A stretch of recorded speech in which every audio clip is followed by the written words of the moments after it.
Morning guys, দেখো এখন আমি সকাল সকাল উঠে গেছি। সকাল সকাল উঠে গিয়ে এখন শুরু করে দিয়েছি আমার কিচেনের যথারীতি সকালবেলা। আমার ছেলে এখন শুয়ে আছে, ছেলে এখনও ওঠেনি, বুঝতে পারছো 8:30 বাজে।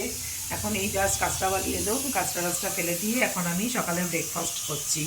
ব্রেকফাস্টের জন্য প্রিপারেশন করার ছিল অলরেডি, ব্যাটার অলরেডি করা ছিল, সেটা করছি এখন। আর এখানে অলরেডি একটা ধোসা বানিয়ে ফেলেছি, আর এখানে ডাল সিদ্ধ হচ্ছে প্রেশারে।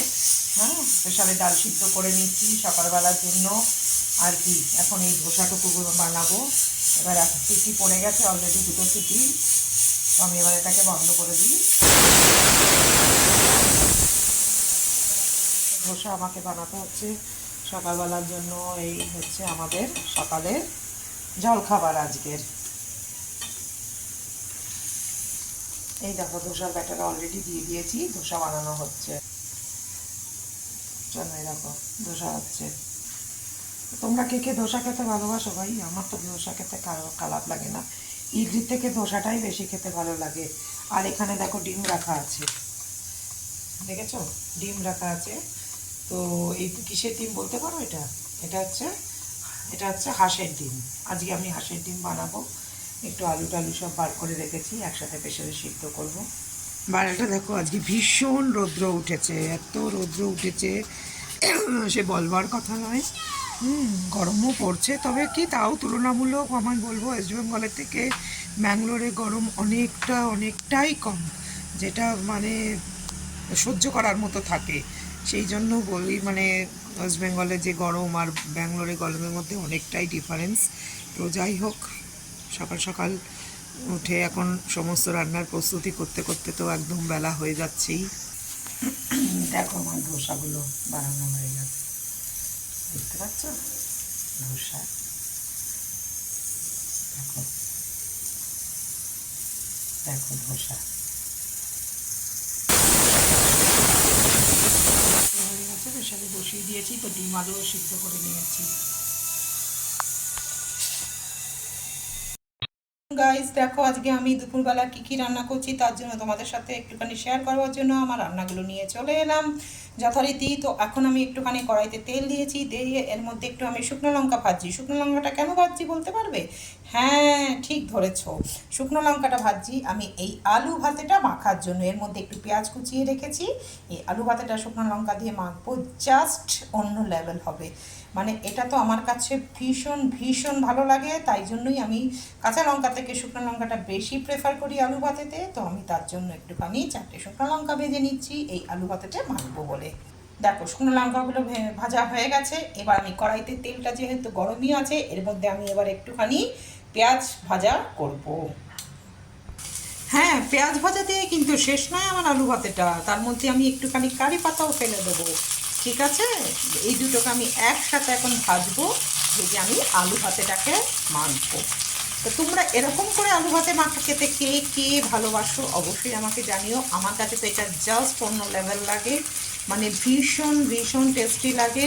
হ্যাঁ, নর্মাল আলু ভাতে মাখার থেকে একটু যদি আমরা বেশ এরকম রসিয়ে রসিয়ে বানাতে পারি, তো তার টেস্টটা তো আমাদের কাছে ভীষণ ভালো লাগে। তোমরা কে কে ভালোবাসো এরকম করে আমাকে কিন্তু জানিও অবশ্যই।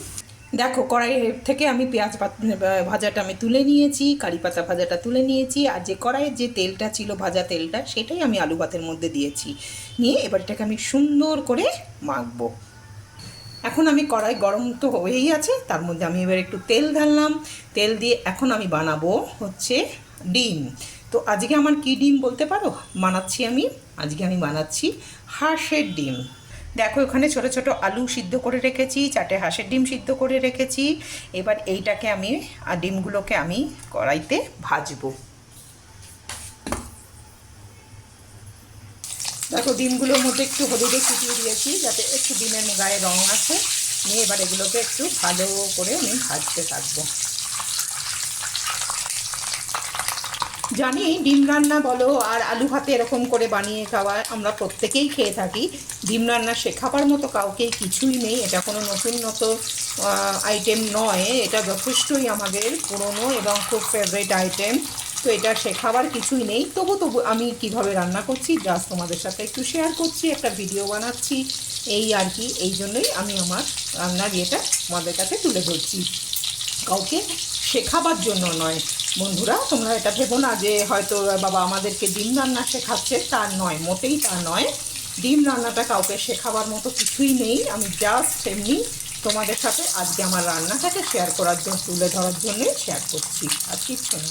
দেখো এবার আলুগুলোও দিয়ে দিয়েছি। এবার আলুগুলোও একটু ভেজে নেব। এই ছোটো ছোটো আলু দিয়ে আলুর দম খেতেও কিন্তু খুব ভালো লাগে, তাই না?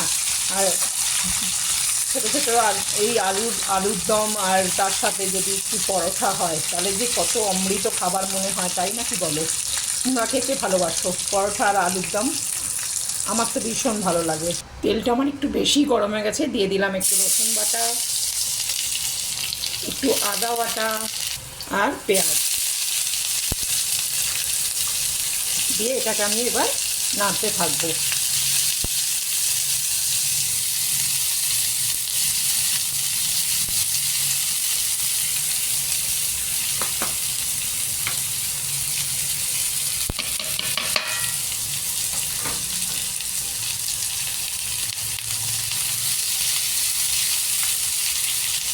একটু লঙ্কাও দিয়ে দিয়েছি, কাঁচা লঙ্কা চিড়ে। তোমরা যে যেরকম ঝাল খাবে সেই অনুযায়ী তোমরা লঙ্কা দিও, ঠিক আছে? দেখো পেঁয়াজটা অলমোস্ট ভাজা হয়ে গেছে। এখন আমি এর মধ্যে ধনে জিরে আর লঙ্কা গুঁড়োর মশলা একটা বানিয়ে রেখেছিলাম, সেটা দিয়ে দেবো। আর স্বাদ অনুযায়ী নুন দেবো, আর একটু মিষ্টি অবশ্যই দেবো। দেখো বন্ধুরা, নুন, হলুদ আর একটু মিষ্টি আমি এর মধ্যে দিয়ে দিয়েছি। এবার এটাকে ভালো করে কষাতে থাকবো যতক্ষণ না তেল এর মধ্যে থেকে বেরোতে থাকে। মশলাটা দেখো অলমোস্ট কষা হয়ে গেছে। আমি এর মধ্যে ডিম আর আলুটাও দিয়ে দেবো।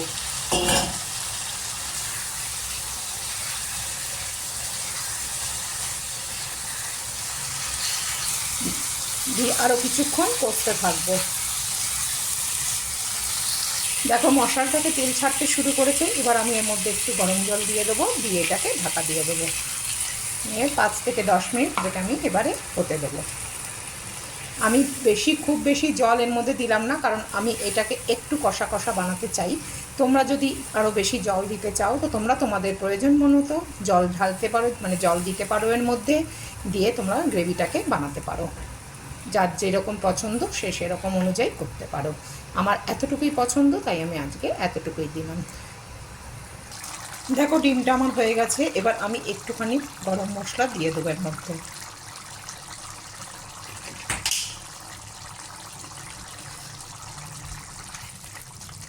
গরম মশলা দিয়ে দিয়েছি। এবার আমি এটাকে নামিয়ে ফেলবো। দেখো আমার ডিম কষা রেডি। এখন আমি কড়াইতে অল্প করে তেল দিলাম। তেল দিয়ে আমি এখন ডাল ফোড়ন দেবো। আমি আজকে দেখো বন্ধুরা অড়হর ডাল বানিয়ে রেখেছি। এটা হচ্ছে অড়হর ডাল, কাঁঠালের বিচি দিয়ে বানানো আছে। তো সেটা জাস্ট এখন সিদ্ধ করা বানানো আছে, মানে এটাকে সিদ্ধ করে রেখেছি। এখন আমি কড়াইতে তেল গরম হলে পরে এর মধ্যে জিরে আর হিং আর 2টো শুকনো লঙ্কা দিয়ে আমি ডালটাকে ফোড়ন দেবো। যথারীতি তেল গরম হয়ে গেছে। আমি এখন এর মধ্যে একটু হিং ফেলে দিলাম,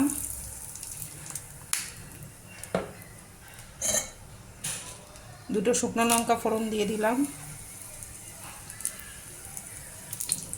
আর একটু জিরে ফোড়ন দিলাম। দেখো বন্ধুরা, এই যে কাঁঠালের বিচিগুলো দেখতে পাচ্ছ ডালের মধ্যে, তোমরা এরকম ডালের মধ্যে কাঁঠালের বিচি দিয়ে কে কে খেতে ভালোবাসো? আমরা তো ভীষণই ভালো খাই। এবার আমি দেখো ফোড়নে দিয়ে দিলাম।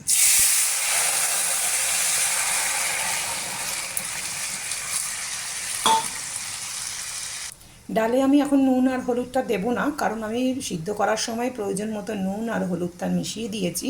আমি জাস্ট একবার দেখে নেবো টেস্ট করে যেন আছে কি না, সেটা দেখে নেবো। দেখে নেওয়ার পর আমি সে যদি দরকার পড়ে তাহলেই আমি নুন দেবো, তা নাহলে না। ঠিক আছে, এবার এটাকে ফুটতে দাও। ভালো লাগলে অবশ্যই আমার এই ব্লগটাকে লাইক, কমেন্ট আর শেয়ার করতে ভুলো না কিন্তু। চলো ততক্ষণে বাই, আবার দেখা হবে অন্য একটা ভিডিওতে।